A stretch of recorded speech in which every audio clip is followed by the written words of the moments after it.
entonces vamos a hablar sobre los mecanismos de patogenicidad vírica. Sí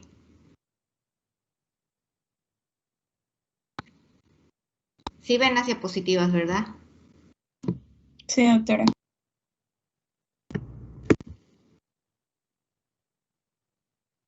Bien. Los virus provocan enfermedades después de atravesar las barreras protectoras naturales del organismo. Evaden el control inmunitario o destruyen las células de un tejido importante o bien desencadenan una respuesta inmunitaria e inflamatoria destructiva. El sistema inmune y el tejido escogido por el virus va a determinar la naturaleza de la enfermedad y sus síntomas. Una enfermedad concreta puede estar provocada por diversos virus que comparten un tropismo tisular común. Los factores de virulencia van a potenciar la eficacia de la multiplicación vírica, la transmisión vírica, el acceso y unión del virus al tejido objetivo, al tejido diana, o la capacidad del virus de escapar de las defensas del organismo anfitrión y de la respuesta inmunitaria. Entonces, la enfermedad vírica, vamos a ver que la sensibilidad relativa de un individuo y la gravedad de la enfermedad dependen de los siguientes factores, como la naturaleza del contagio, el estado inmunitario, la edad, el estado general de salud del sujeto, la dosis vírica y la genética del virus y del organismo anfitrión. Entre la patogenia viral, los factores que intervienen en su desarrollo se pueden clasificar así en tres grupos que interactúan entre sí, como son los factores dependientes del virus, los factores dependientes del hospedador y los factores dependientes del ambiente. Dentro de los factores que intervienen como dependientes del virus tenemos la estructura viral, los virus que afectan solo a las células del aparato respiratorio, las cepas más virulentas y sobre todo el inóculo viral. Mientras que en los factores dependientes del huésped tenemos como la raza y el género, el estado inmune, el estado nutricional. Sí, es importante saber si va a haber resistencias o susceptibilidad, y otros importantes que son dependientes del huésped son como la actividad laboral, los viajes o el embarazo o las conductas sexuales que tenga el individuo, ¿no? En los factores dependientes del ambiente tenemos tanto la temperatura, la humedad, la salinidad, el pH, la ventilación, la viabilidad de los virus y sobre todo saber, por ejemplo, si yo necesito mantener el virus vivo hasta llegar al laboratorio para hacer el diagnóstico, tengo que tener medios de transporte adecuados que me garanticen la viabilidad de estos. También considerar que, por ejemplo, los virus desnudos, como vimos en la primera clase, estos suelen ser más resistentes. ¿Cómo los virus entonces evaden la respuesta inmune del hospedadero? Pueden ser una infección latente en el caso de los virus del herpes simple y el virus de la varicela zoster, que infectan la rama ganglio dorsal. Hay una baja expresión de las proteínas y el RNA viral. Puede ser también por mutación que se da por una variación antigénica, tanto en los virus del HIV o del virus del herpes, del virus de la hepatitis C, perdón, que son reordenantes. También tenemos otros como las citoquinas, donde vamos a tener la inhibición de la interleuquina 1 y el factor de necrosis tumoral. También tenemos la producción de moléculas homólogas de las citoquinas, como en el caso del virus en los virus de Epstein-Barr, ¿sí?, que codifica la interleuquina 10. Y esto va a favorecer la respuesta del TH2. La inhibición del reconocimiento por el sistema inmune de células infectadas por virus es otro de los factores, donde tenemos las células blancas que disminuyen la expresión de la respuesta de histocompatibilidad clase 1 en los casos, por ejemplo, del virus de herpes simple o del virus de HIV. Tenemos también la inhibición del procesamiento y presentación de antígenos virales, como en el caso del virus del herpes simple, citomegalovirus y los adenovirus.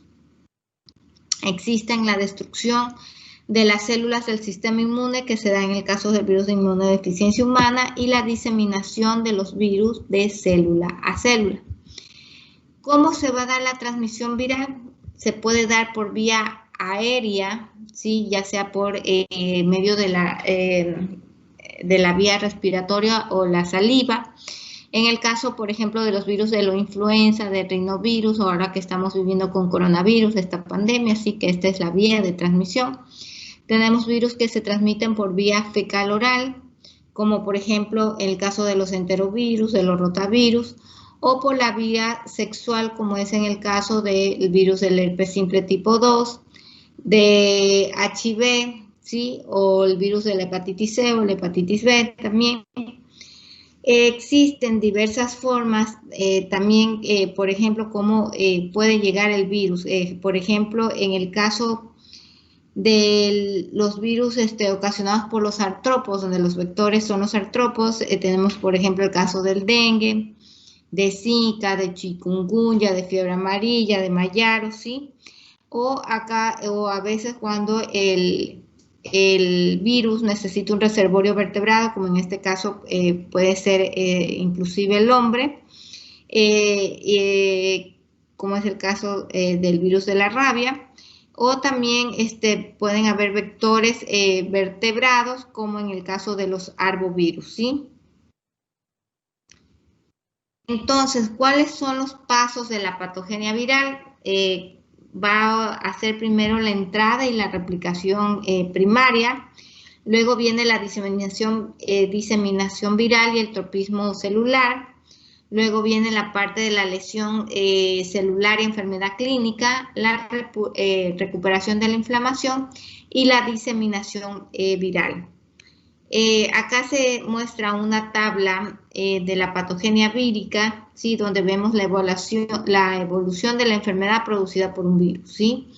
Y esto se da primero por la adquisición, que es la entrada en el organismo anfitrión, luego viene el inicio de la infección en el foco primario, posteriormente viene el periodo de incubación, cuando el virus se amplifica y puede diseminarse en una localización secundaria.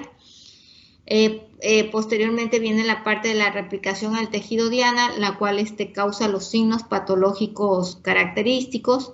Posteriormente tenemos las respuestas inmunitarias que limitan y participan en lo que es la inmunopatogenia en la enfermedad. Tenemos la producción vírica en un tejido que libera el virus a otras personas para contagiarlas. Finalmente tenemos la parte de la resolución o infección persistente, que es lo que también ocasiona las enfermedades crónicas. Los mecanismos de transmisión de los virus, la mayoría de los virus patógenos humanos tienen que acceder al huésped, penetrar a sus tejidos o sistemas, vencer sus defensas y dañar para producir la enfermedad, el cual logran hacerlo a través de diversas vías de entrada. Y así tenemos como por ejemplo los directos, que es por medio del contacto físico, o por medio de las partículas de los aerosoles, de las gotitas de flujo, sí, que sería sin contacto físico, pero es una forma directa de propagar los virus, de contraer los virus. En los mecanismos de contagio, en los indirectos, tenemos, por ejemplo, por vehículos, que pueden ser a través de los alimentos o del agua, por vectores, ¿sí? Como el caso de los mosquitos. En las puertas ¿cuáles son las puertas de entrada entonces para el ingreso de estos virus? Los virus pueden ingresar al organismo a través de la infección de unos o varios tejidos, como por ejemplo pueden ser la piel, que habitualmente requiere de solución de continuidad para permitir el ingreso de un virus. Tenemos también la parte de las mucosas, como en el caso de la mucosa respiratoria, que posee cilios, secreciones, inmunoglobulinas y enzimas que dificultan cuando estos logran actuar de manera correcta van a dificultar la adhesión viral, ¿sí?, a las células o los tejidos. Luego tenemos también por medio del pH gástrico, que es una barrera para el virus, sobre todo los que ingresan por vía digestiva. En cuanto a la entrada y replicación primaria, el virus debe unirse a las células y penetrarlas en alguna superficie corporal, como puede ser la piel, el aparato respiratorio, el tubo digestivo, el aparato urogenital. El más común es la mucosa del tracto digestivo y el aparato respiratorio. Tras atravesar las barreras naturales, el virus activa las defensas inmunitarias inespecíficas del antígeno, como las innatas, como por ejemplo puede ser la fiebre, el interferón, macrófagos, células dendríticas, linfocitos citolíticos naturales, que son los natural killer, que estos van a intentar limitar y controlar así la multiplicación y la difusión vírica local, ¿no? Estas son las primeras barreras de defensa que salen frente a la detección de los virus. En excepciones, tenemos que los virus que entran directamente al torrente sanguíneo, como en el caso del virus de la hepatitis B o el virus de inmunodeficiencia humana, por medio ya sea esto de agujas, hemotransfusiones, ¿sí? O también existen virus que van a ser a través de los vectores, como en el caso de dengue, zika, chikungunya, mayaro, ¿sí? Fiebre amarilla. Los virus por lo común se van a replicar en el sitio primario de entrada. Hay otros que en cambio producen la enfermedad en el sitio de entrada y de ahí probablemente no tengan necesidad de diseminarse de forma sistémica adicional, como por ejemplo en el caso de los virus de la influenza que ocasionan infecciones respiratorias, los norovirus que ocasionan infecciones gastrointestinales. Y es así como ponemos algunos ejemplos, por ejemplo, de vías de transmisión. Así tenemos que los de transmisión respiratoria, tenemos a los paramyxovirus, al virus de la gripe, a los picornavirus, a los rinovirus, a los enterovirus, al virus de varicela zoster y al virus B19. En los que se transmiten de forma fecal oral tenemos a los picornavirus, a los rotavirus, a los reovirus, a los calcivirus, a los virus de Novan y a los adenovirus, a los por medio de contacto, ya sea por medio de lesiones, salivas o fomitas, tenemos a los virus del herpes simple, a los rinovirus, a los poxvirus y a los adenovirus. Los que se transmiten por medio de zoonosis, o sea, por medio de animales e insectos, tenemos a los togavirus, a los flavivirus, a los bunyavirus, a los orbivirus, a los hantavirus, a arenavirus, al virus de la rabia, el virus de la hepatitis C y el virus de la hepatitis delta y el citomegalovirus. En cambio, los que se transmiten por contacto sexual, tenemos de igual forma los virus transmitidos por sangre, también a los virus del herpes simple, a los papilomavirus humanos, a los virus del molusco contagioso. Los que se transmiten por medio de la transmisión materno-neonatal, tenemos al virus de la rubiola, al citomegalovirus, al virus B19, al ecovirus, virus del herpes simple, al virus de la varicela zoster. Y los que se transmiten de manera genética, sí, son los priones y los retrovirus, ¿sí? Bien. Otro aporte importante es conocer cuáles son los periodos de incubación de las infecciones víricas habituales. Así tenemos que, por ejemplo, los que ocasionan enfermedades respiratorias agudas tienen un promedio de 5 a 7 días, el resfriado común de 1 a 3 días, el virus del herpes simple de 5 a 8 días, el enterovirus de 6 a 12 días, los poliomielitis de 5 a 20 días, el sarampión de 9 a 12 días, Viruela puede estar de 12 a 14 días. Hoy sabemos que ya el virus de la viruela ha sido erradicado a nivel planetario. Varicela tiene un periodo de incubación de 13 a 17 días. La parotonitis de 18 a 20 días. El rubiola de 17 a 20 días. La mononucleosis de 30 a 50 días, hepatitis A de 15 a 40 días, hepatitis B de 50 a 150 días, la rabia de 30 a 100 días, papilomas tienen un tiempo de incubación de 50 a 150 días, y el virus de la inmunodeficiencia humana, que ocasiona la enfermedad que es el SIDA, ¿sí? El síndrome de inmunodeficiencia adquirida, ese puede tener un tiempo de incubación de 1 a 10 años, ¿sí? Acá vamos a tratar los diferentes tipos de infecciones, que lo hablaremos más adelante.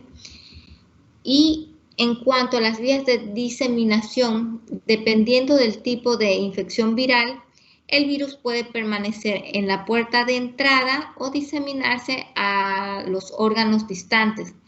¿Y cómo va a ser esto? Las principales formas de diseminación será la forma local, como por ejemplo en el caso de bronconeumonía por el virus del sincitial respiratorio, o en el caso de las verrugas por el virus del papiloma humano.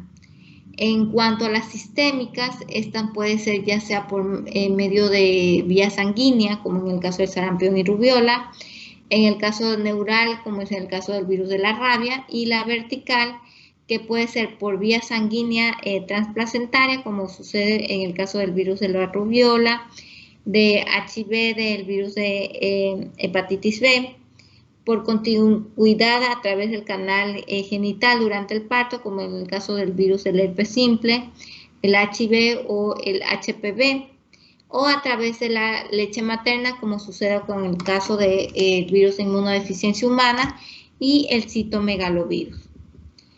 Entonces, recordando, las formas de diseminación serían la linfática, la hemática y la neural. En la diseminación hemática, el ingreso directo del virus en la circulación sanguínea es un evento poco frecuente, pero puede ocurrir en casos de inoculación intravenosa, utilizando ya sea por medio de agujas infectadas o por transfusiones de sangre infectada. Las picaduras de artrópodos pueden ser otra forma de entrada del virus al torrente sanguíneo en forma directa. En general, la presencia del virus en la sangre es lo que nosotros conocemos como la viremia, que es siguiente a una fase inicial de replicación viral en el hospedador, y los sitios de replicación primaria más importantes son ¿cuál? El tejido subcutáneo, el músculo esquelético, células endoteliales, tejidos linfáticos regionales, ¿sí? Los virus que ingresan a la sangre desde estos sitios luego son diseminados a los órganos reticuloendoteliales, que los principales son la médula ósea, el vaso y el hígado, y a las células endoteliales. Una vez que se hallan en la sangre, las partículas virales pueden vehicularse libres, ya sea en el plasma o asociadas a elementos celulares. El tiempo promedio que pasa una partícula viral en la circulación, que es el tiempo de tránsito, es generalmente menos de 1 hora. Y estas partículas virales de mayor tamaño y las que están recubiertas por anticuerpos o por el complemento son eliminadas con mayor eficiencia que aquellas partículas pequeñas que no han sido oxonizadas y que pueden permanecer escasos minutos en la sangre. El mecanismo por el cual los virus salen de la circulación sanguínea y penetran en los tejidos no está comprendido en la profundidad. En algunos casos, los virus infectarían directamente las células endoteliales, y así serían transportados a través de estas células hacia el parénquima subyacente. En otros casos entrarían en los tejidos transportados por células con capacidad de emigrar a través de los capilares, lo que conocemos como la diapéresis.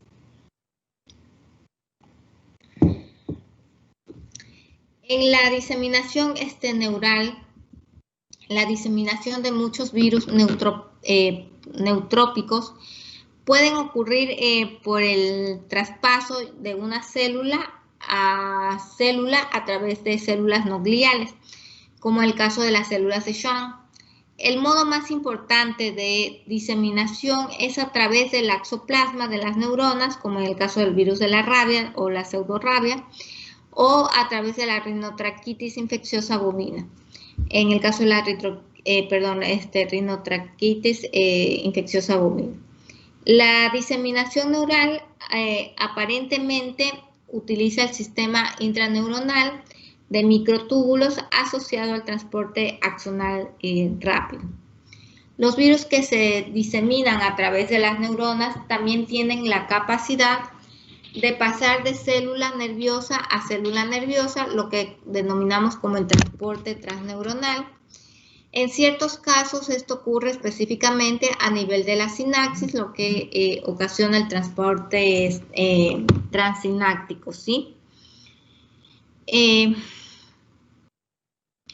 Los factores que están involucrados en la liberación del virus desde las terminales nerviosas presinápticas y su captura postsináptica son desconocidos.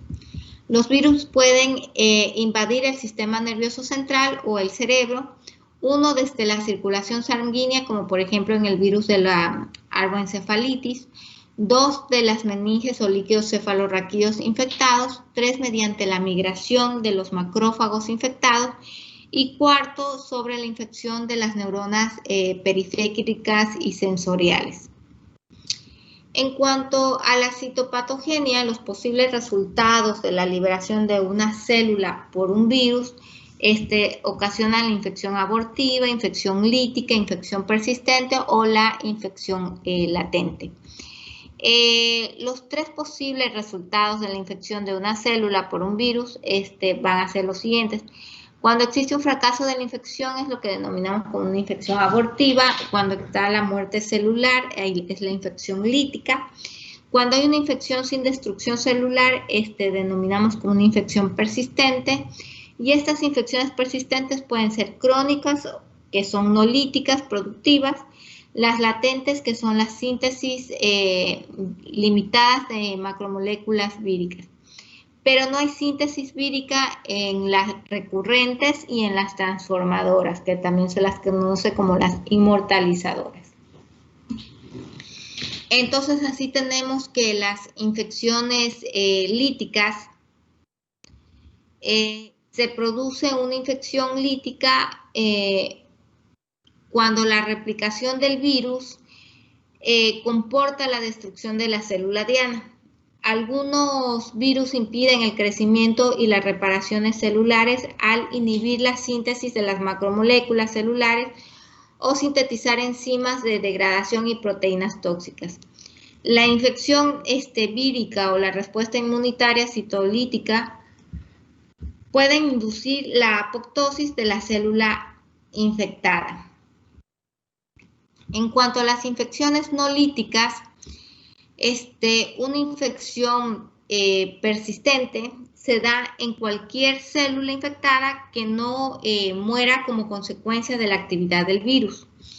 Una infección latente puede ser consecuencia de la acción de un virus de ADN que esté infectando una célula que restringe o carece de la infraestructura necesaria para transcribir todos los genes víricos. Entonces, dentro de los mecanismos de citopatogenia vírica tenemos los mecanismos como son la inhibición de la síntesis proteica celular. Aquí tenemos como ejemplos el virus de la polio, el virus del herpes simple, los togavirus y los poxvirus. En la inhibición y degradación del ADN celular tenemos los herpes virus, los virus que ocasionan alteración de la estructura de la membrana celular y los virus con ejemplos con los virus con envoltura, los que causan, que tienen como mecanismo la inserción de glucoproteínas, que son todos los virus con envoltura. Los que dan formación de sinsitios, como en el caso del virus del herpes simple, el virus de varicela zoster, los paramyxovirus o el virus de inmunodeficiencia humana. Los que alteran los mecanismos que se da la alteración del citoesquelético, como son el virus de sin envoltura, perdón, como el virus del herpes simple. Tenemos los mecanismos que ocasionan la permeabilidad, como en el caso de los togavirus y de los herpes virus.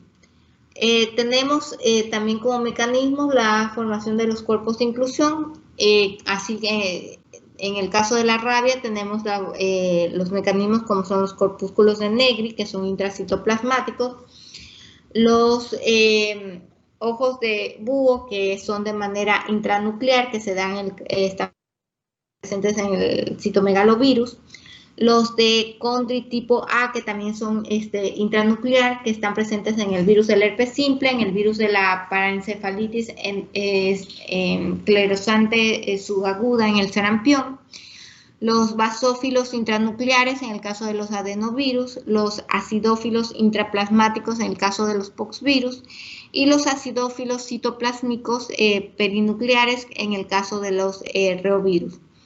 La toxicidad de los componentes del virión, tenemos ejemplos como las fibras de adenovirus, las proteínas NSP4 de los reovirus.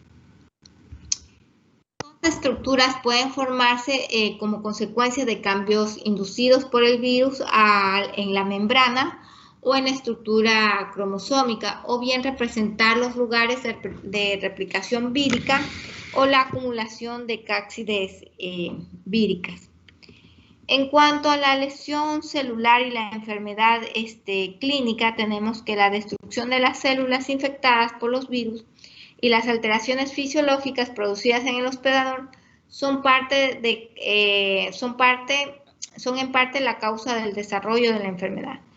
Algunos efectos fisiológicos causan alteración no letal de células con funciones especializadas, como por ejemplo la pérdida en la producción de las hormonas, ¿sí?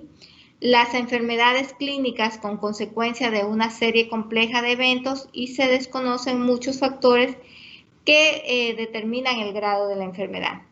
Los síntomas generales relacionados con muchas infecciones virales como malestar, anorexia, pueden ser consecuencia de la respuesta del hospedador, como ejemplo de la producción de las citocinas. Entonces tenemos así que las infecciones localizadas son los virus que producen daño predominantemente en la puerta de entrada, y los virus se van a diseminar de célula a célula por contigüidad. Dentro de estos podemos citar a las infecciones respiratorias, como ocasionadas por el virus de influenza, parainfluenza o los rinovirus, a las infecciones digestivas, que son ocasionadas por el rotavirus, astrovirus, calicivirus, y las infecciones de piel, que son ocasionadas algunas por el virus del HPV. En las infecciones generalizadas, la replicación primaria se da en la puerta de entrada, la viremia primaria transiente de bajo título viral. Tenemos la diseminación sistémica y replicación adicional en el sitio primario y otros sitios adicionales. Tenemos la viremia secundaria de alto título viral y la localización en un órgano blanco. Aquí en la imagen pueden ver un niño que fue infectado con viruela, ¿sí? Tenemos todas las vesículas que salían de esta patología, y que gracias a los avances de la ciencia y a las campañas de vacunación, hoy en día ha sido un virus que fue erradicado a nivel mundial. Entonces, en los tipos de infección viral, la interacción entre un virus y el hospedadero puede tener diferentes destinos, pudiendo ser esta: ausencia de la infección, una infección asintomática, una infección aguda, una infección persistente, ya sea esta latente, crónica o lenta, y una infección transformante. En las etapas básicas de la enfermedad vírica, el periodo de incubación puede desarrollarse ya sea de forma asintomática o bien producir prodromos. ¿Se acuerdan qué eran los prodromos? Chicos, ¿ya se durmieron? No, doctora, aquí está. ¿Qué son los prodromos?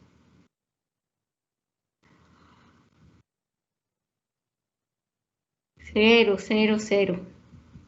Qué horror.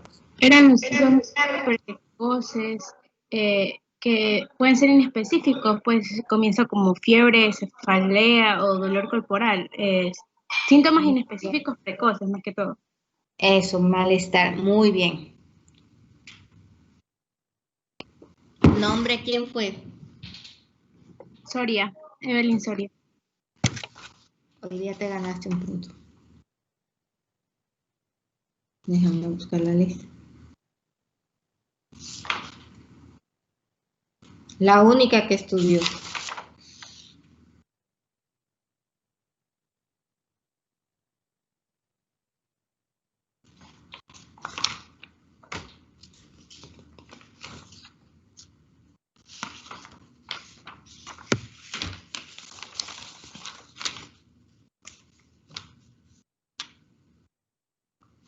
Bien. Ay, perdón. Soria me dijiste, ¿no? Sí, doctora. Bien.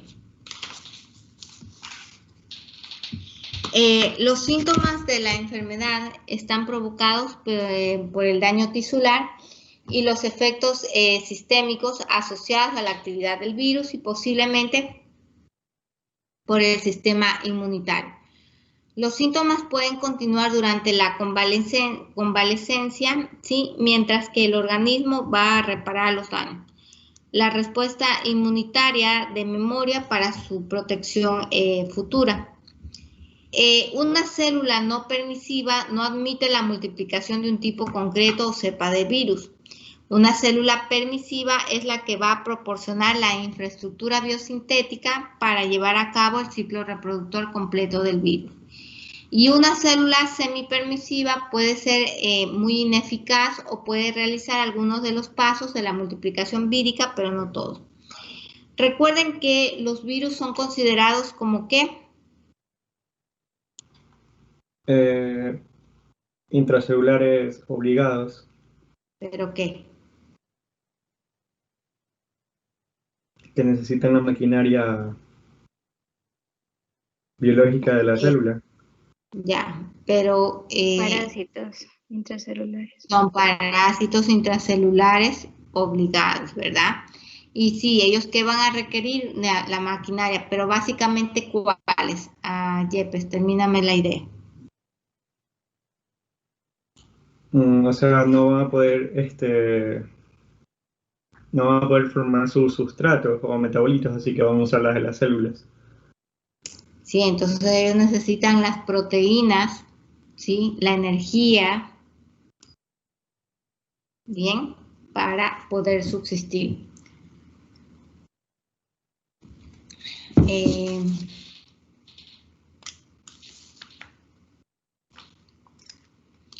Bien,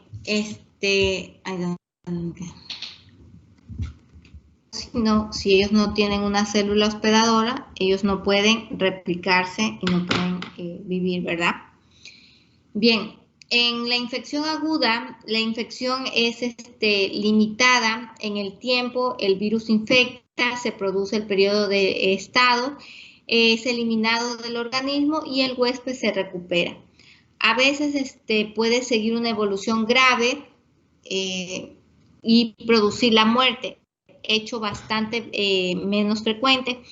Puede presentarse con o sin síntomas, pueden ser de tipo sintomático o asintomática.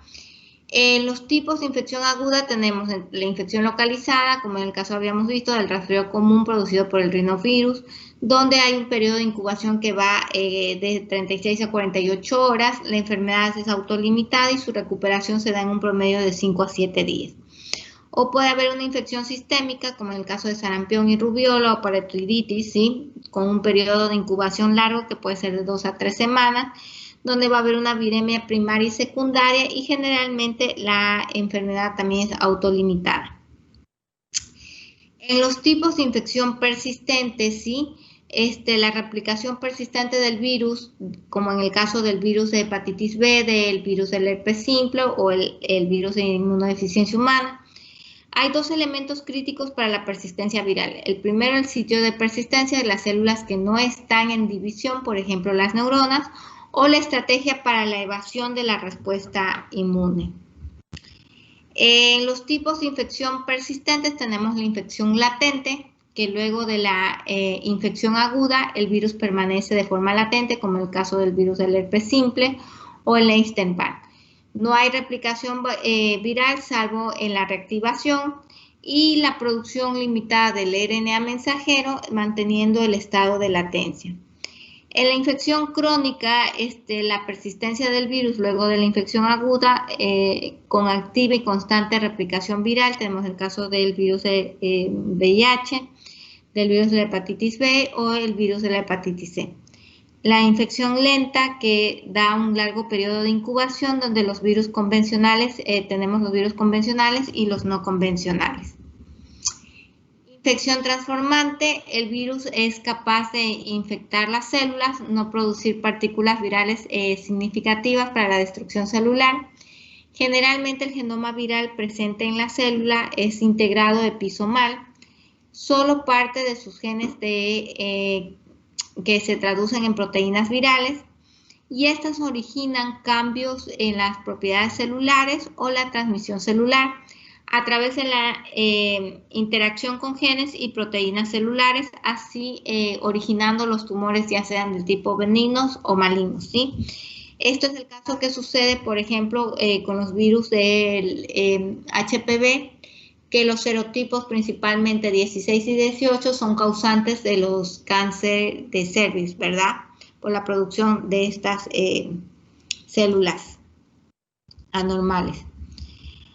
Los virus oncógenos, algunos virus de ADN y retrovirus establecen infecciones persistentes que también pueden estimular una producción celular descontrolada y así provocar la transformación o la inmortalización de la célula.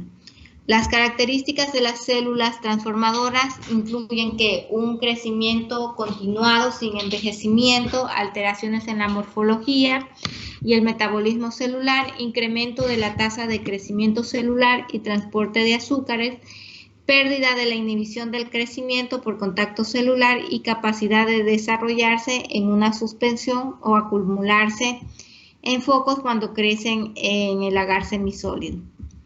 Los virus inmortalizan las células, estimulando el crecimiento, proporcionando genes que lo estimulan, eliminando los mecanismos de freno inherentes que limitan la síntesis del ADN y el crecimiento celular y evitando la apoptosis.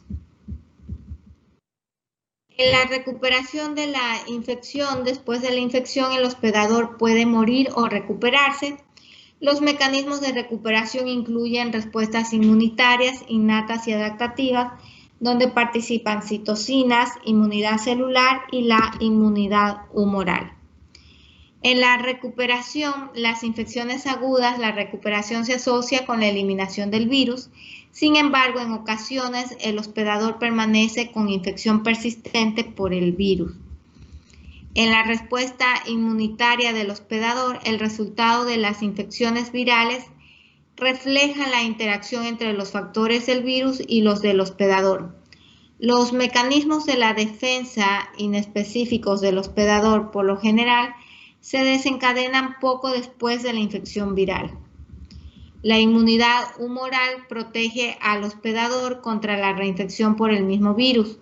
Los anticuerpos neutralizantes dirigidos contra las proteínas de la cápside bloquean el inicio de la infección viral. En cuanto a la inmunopatología, la hipersensibilidad y las reacciones inflamatorias iniciadas por la inmunidad antivírica pueden ser la causa principal de las manifestaciones patológicas y los síntomas de la enfermedad vírica. Así tenemos que los mecanismos de patogenia vírica, sí tenemos, por ejemplo, en la inmunopatogenia, los mediadores inmunitarios y los ejemplos. Así tenemos que en la inmunopatogenia tenemos los síntomas del tipo gripal, Los mediadores son el interferón y las linfocinas. El ejemplo, el virus de respiratorios, los arbovirus, ¿sí? Que son estos inductores de la viremia. Tenemos en la inmunopatogenia la hipersensibilidad retardada. Dentro de esto los mediadores son los linfocitos T, macrófagos y leucocitos y generalmente están asociados en los virus con envoltura. También están los polimorfos nucleares dentro de los mediadores, ¿sí? En la enfermedad por inmunocomplejos tenemos el anticuerpo y el complemento como mediadores inmunitarios y dentro de eso están los virus de la hepatitis B y la rubiola. Tenemos la inmunopatogenia como es la enfermedad hemorrágica, que en los mediadores inmunitarios tenemos a los linfocitos T, al anticuerpo y al complemento y estos los vamos a observar en la fiebre amarilla, en el dengue, en la fiebre de Lassa, en el virus del ébola. Y como inmunopatogenia la citólisis posinfección, donde los mediadores serán los linfocitos T. Y esto lo podemos ver en los virus con envoltura, como por ejemplo el que causa la encefalitis post-sarampión. En cuanto a la diseminación viral, la última etapa en la patogenia es la diseminación del virus infeccioso hacia el medio ambiente, paso necesario para mantener la infección viral en la población de hospedadores.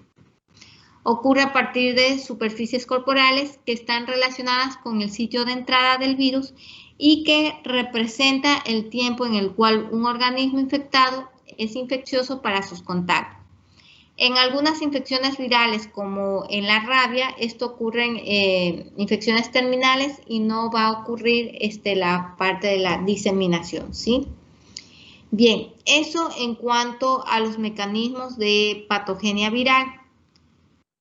Luego vamos a hablar un poco de las pruebas diagnósticas que se emplean en el laboratorio para el diagnóstico de las enfermedades virales, ¿sí? Como sabíamos,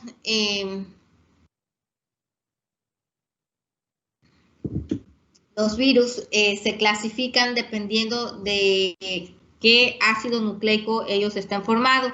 Así tenemos...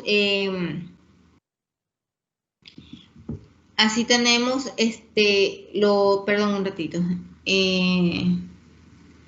Tenemos los formados por ADN y por ARN.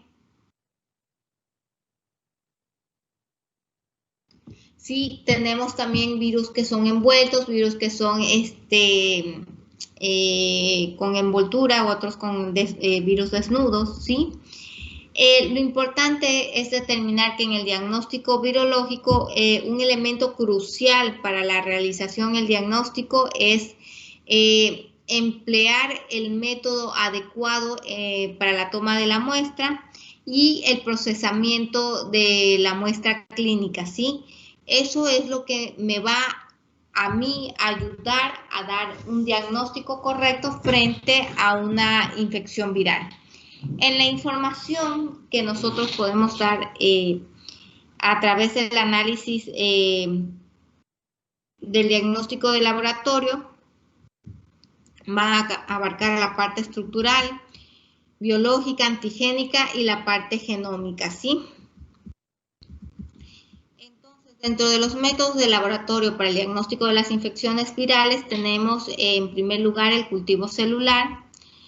Este se consiguió por primera vez hace 50 años, ¿sí? Muchos virus de importancia clínica son capaces de reproducirse en cultivos celulares. Se requiere 1 o 2 días para la obtención de estos resultados. Y estos cultivos se dividen en cultivos primarios, cultivos de líneas celulares diploides, cultivos de líneas celulares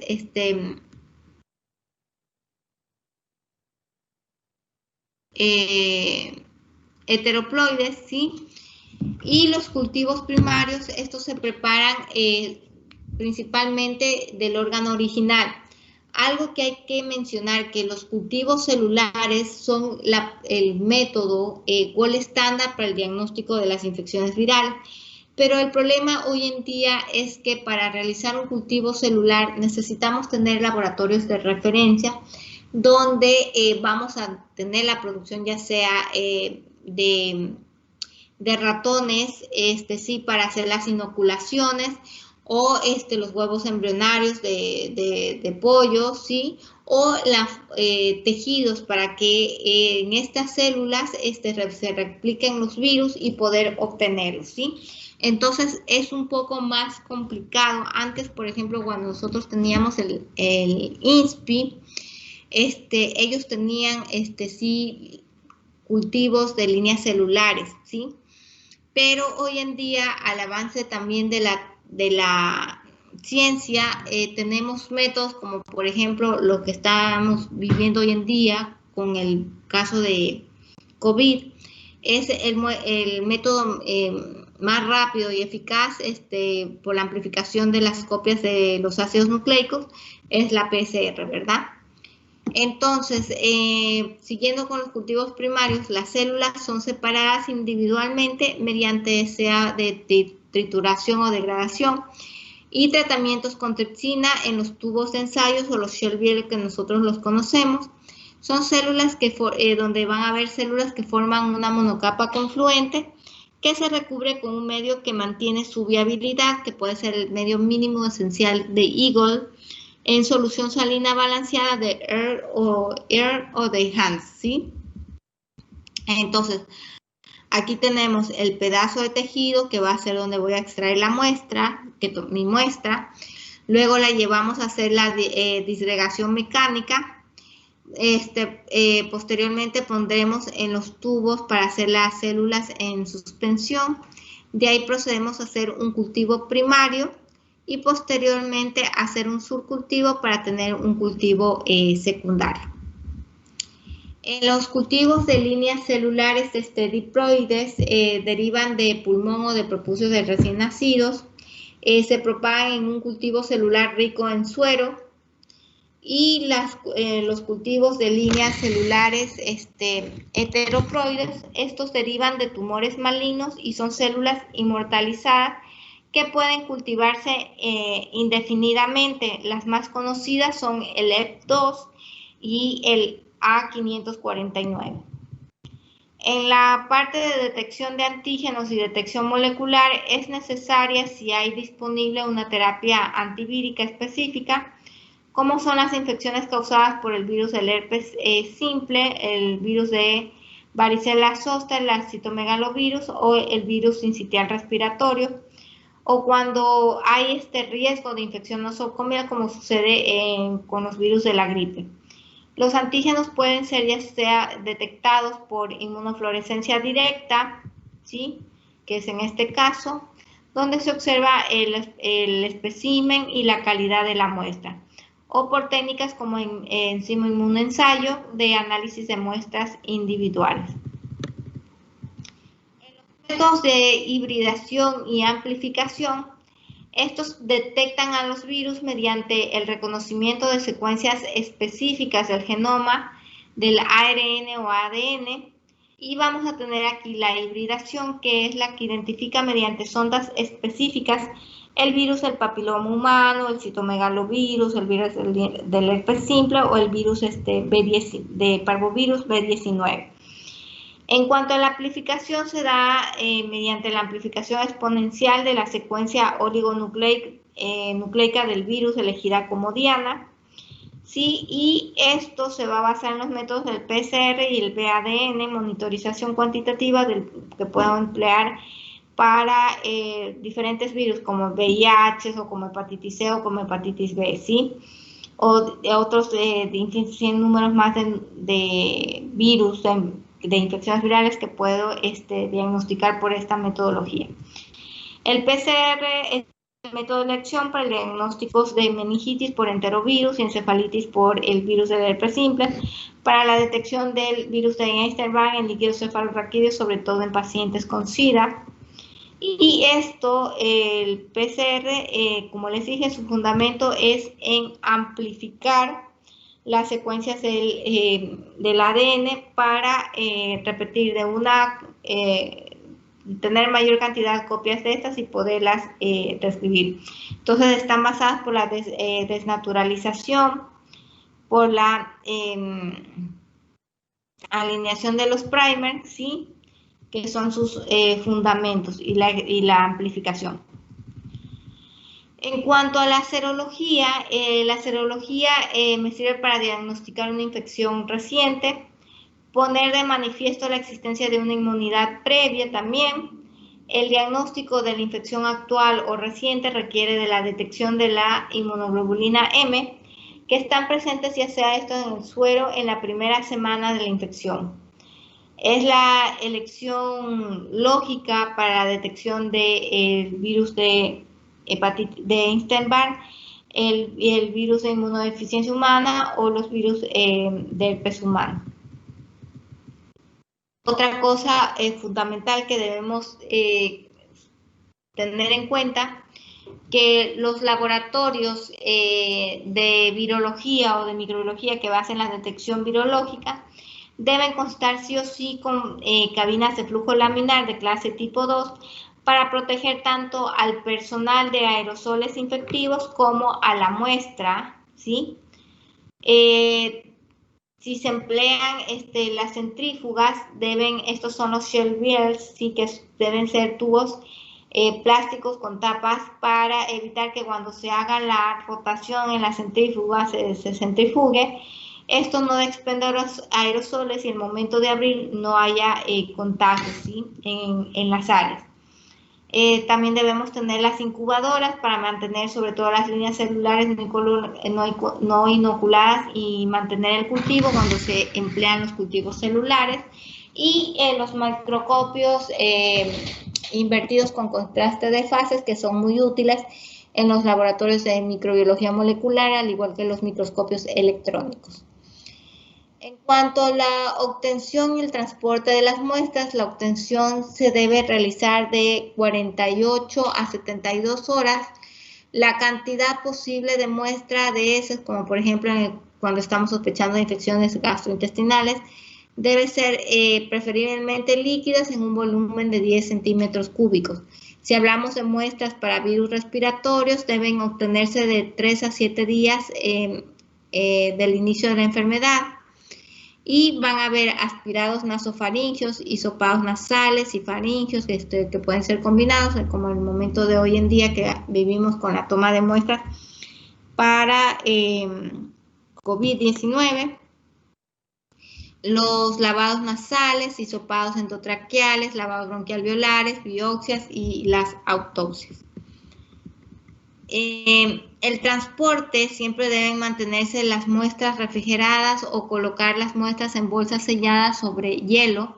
Debe colocarse en tubos estos en recipientes de telgopor o materiales similares con hielo granizado, con agregado de sal para así evitar el punto de crioscópico.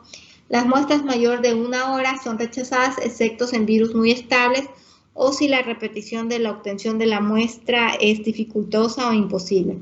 No se deben congelar, ¿sí? Evitar el hielo seco,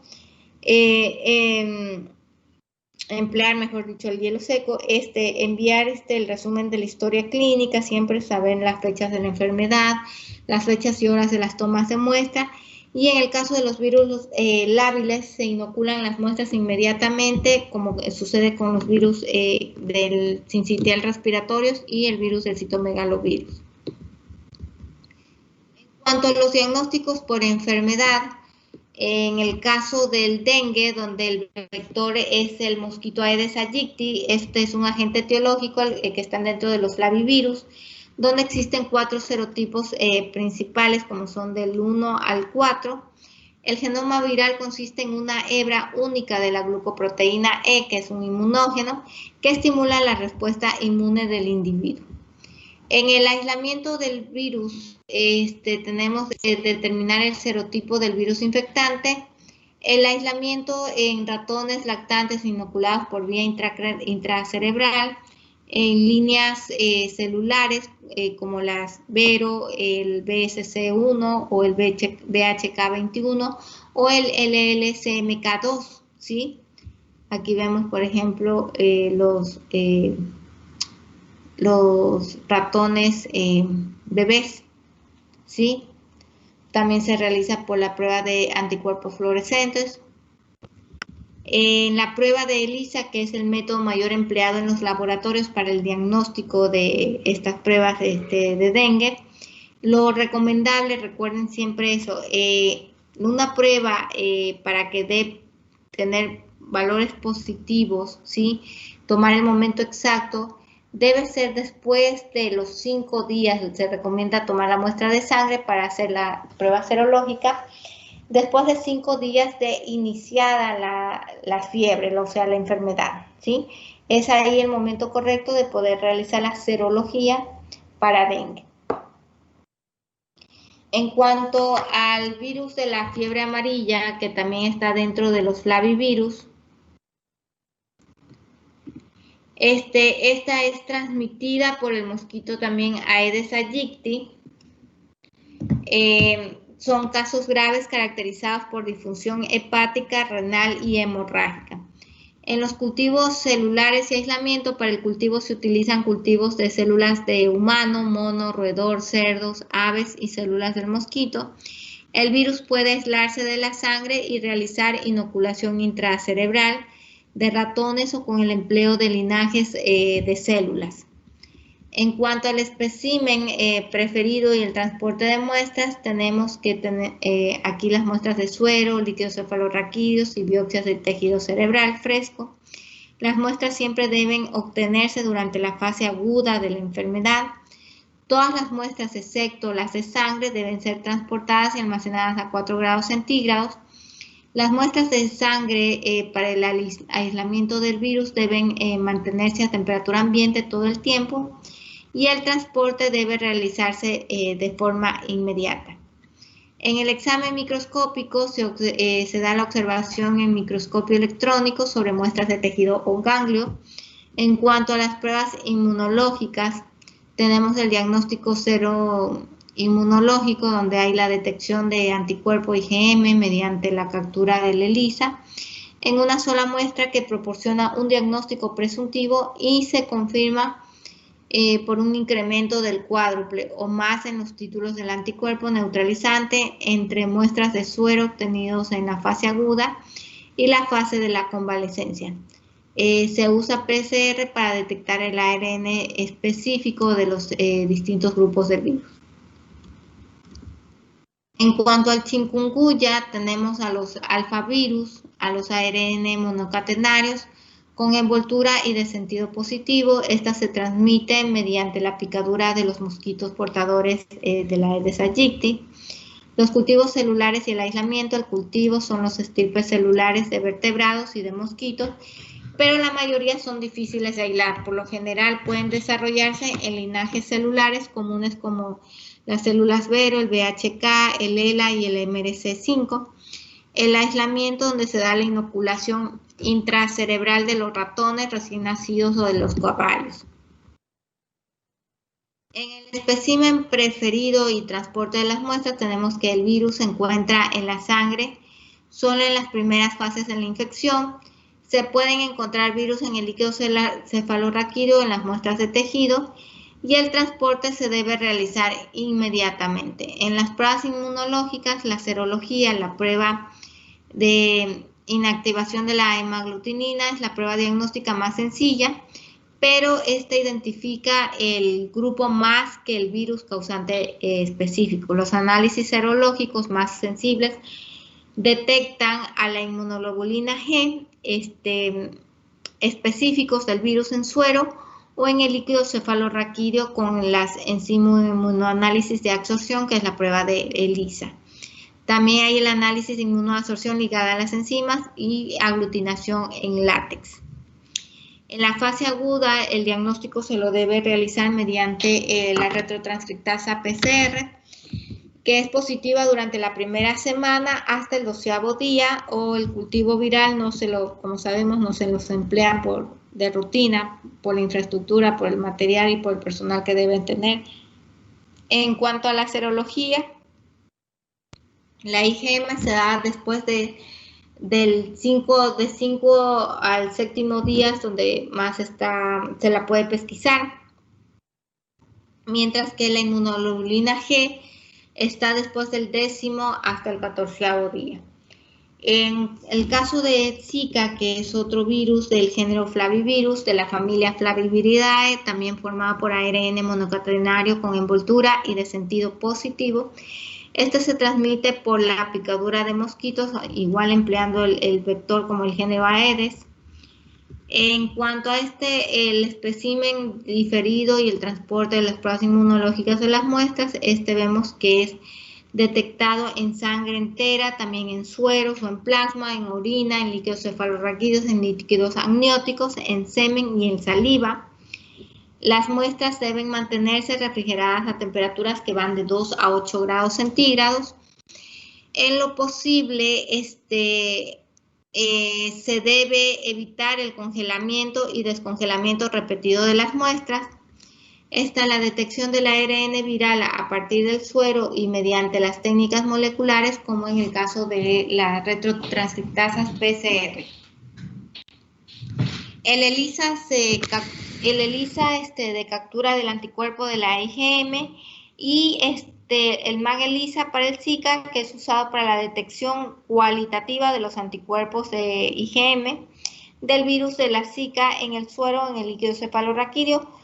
No se puede confiar en la prueba de IgM para distinguir si estamos hablando de una infección reciente o de larga data. En el caso de la influenza, que es un virus de ARN de la familia que está dentro de la familia Orthomyxoviridae, poseen envoltura y un genoma de ácido ribonucleico segmentado de sentido negativo. En cuanto a las muestras, pueden ser un exudado faríngeo, nasofaríngeo, lavado bronquialveolar o suero. La muestra debe tomarse en las primeras 72 horas de iniciado el padecimiento o los síntomas y mantenerse a 4 grados centígrados. El transporte debe ser rápido y en hielo. En cuanto a la inmunofluorescencia directa o mediante técnicas enzimáticas, el examen microscópico, ¿no? O la inmunocromatografía. En el caso del virus del sincitial respiratorio, es un virus muy lábil de cadena simple de ARN en sentido negativo de la familia Paramyxoviridae, carecen de la actividad de la hemaglutinina. En cuanto a los cultivos celulares y aislamiento, el cultivo es muy difícil y lo más práctico para establecer el diagnóstico es por medio de las pruebas inmunológicas. Se puede aislar el virus sincitial respiratorio de las secreciones nasales. Los linajes de las células heteroploides humanas, como en el caso del ELA y el EP2, son los más sensibles para el aislamiento del virus. El aislamiento más rápido a la inoculación amplificada con centrífuga de ampollas que contienen cultivo de tejido que se multiplican en curoobjetos, ¿sí? Aquí tenemos la imagen de una inmunofluorescencia con las células ELA cultivadas en el cultivo de tejidos y estas están teñidas con anticuerpos de actina verde, ¿sí? Donde el azul es la presencia del ADN del virus de la influenza. En cuanto al espécimen preferido y transporte de las muestras, son las secreciones nasofaríngeas y el lavado bronquialveolar, y esto debe ser transportado inmediatamente en el hielo. En cuanto a las pruebas inmunológicas, el análisis serológico se utiliza inmunofluorescencia, ELISA y pruebas de NT. La detección del antígenos de los virus del sincitial respiratorio en secreciones respiratorias mediante la técnica de DFA o el EYA representa otra posibilidad para el diagnóstico y más sensible que el cultivo. El enzimo inmunoensayo es rápido y fácil de realizar. El diagnóstico del virus de la hepatitis A, es el aislamiento del virus, no se intenta debido a que no existen sistemas eficaces en los cultivos tisulares para ello. Los linajes celulares de diversos primates respaldan el desarrollo del virus de la hepatitis A. El espécimen preferido del transporte de las muestras se identificó inicialmente en heces y las muestras de biopsias del hígado. La sangre obtenida a través de una punción periférica. La muestra debe ser analizada dentro de las 24 horas siguientes. En caso contrario, puede mantenerse refrigerada a 4 grados centígrados hasta una semana y se recomienda no congelarla. En cuanto al diagnóstico de laboratorio, la mejor forma de identificar una infección aguda por el virus de hepatitis A consiste en la detección de la inmunoglobulina M anti-VHA mediante un análisis de inmunoabsorción ligada a enzimas, como el caso de la ELISA o radioinmunoanálisis. La microscopía electrónica con técnicas inmunológicas como el sistema de detección y los análisis serológicos sensibles y la técnica de reacción en cadena de polimerasa permiten la detección de la hepatitis A en heces y en otras muestras y determinar anticuerpos específicos en el suero. En el virus de hepatitis B, los cultivos celulares y el aislamiento, siempre se recomienda la detección del antígeno de core de hepatitis B purificado de núcleos. Aquí vemos la foto, ¿sí? ¿Dónde están? Y este transporte, las muestras idóneas para el diagnóstico de estas pueden ser el suero, el plasma. Las muestras pueden recolectarse ya en el comienzo de la sintomología de la aguda. Y las muestras deben recolectarse en envases sin anticoagulantes para obtener suero. Este debe ser extraído en condiciones de asepsia, en frascos limpios y estériles, plásticos y con tapa rosca. En el envío de la muestra simultáneamente debe tomarse la precaución de colocar cada una protegida por separado en un recipiente metálico o de material aislante. Esto evitará así las rupturas, pérdidas y contaminación del operador. En cuanto al diagnóstico de laboratorio, tanto la detección del antígeno de la superficie y el antígeno de la envoltura se secretan en sangre durante la replicación vírica. La detección del antígeno de envoltura de la hepatitis B guarda una correlación mejor con la presencia del virus infeccioso. Los anticuerpos frente al antígeno de superficie de la hepatitis B indican la resolución de la infección o que el individuo ya ha sido vacunado. La detección de la inmunoglobulina M anti-HBC, o sea, del core, es el mejor método para diagnosticar una infección aguda reciente, especialmente durante el periodo en el que no se puede detectar ni el antígeno de superficie de hepatitis B ni el anti-HBS, que esto sucede en el periodo de ventana. La cantidad de virus en sangre puede determinarse por análisis cuantitativos del genoma empleando la reacción en cadena de la polimerasa y las técnicas relacionadas. El conocimiento de la carga vírica puede ayudar a seguir la evolución de la infección crónica por el virus de hepatitis B y la eficacia del tratamiento antiviral. En el virus de la rabia, ¿sí? Este pertenece a la familia Rhabdoviridae, el género Lyssavirus, que es un ARN virus que ataca el sistema nervioso central ocasionando encefalitis. Las muestras pueden ser saliva, que se usa una pipeta estéril para recolectar la saliva y colocar en un recipiente estéril que debe ser sellado adecuadamente. No debe agregarse ningún material preservativo, ¿sí? En cuanto a la biopsia de nuca, tomar una sección de la piel de 5 a 6 milímetros de diámetro, aquí no, de la región posterior de la nuca en la línea del cabello. La biopsia debe contener por lo menos 10 folículos pilosos y ser lo suficientemente profunda como para incluir los nervios cutáneos de la base del inóculo. Colocar la biopsia sobre una gasa estéril humedecida con agua destilada estéril o introducir en un contenedor sellado. No debe agregarse ningún material igual preservante.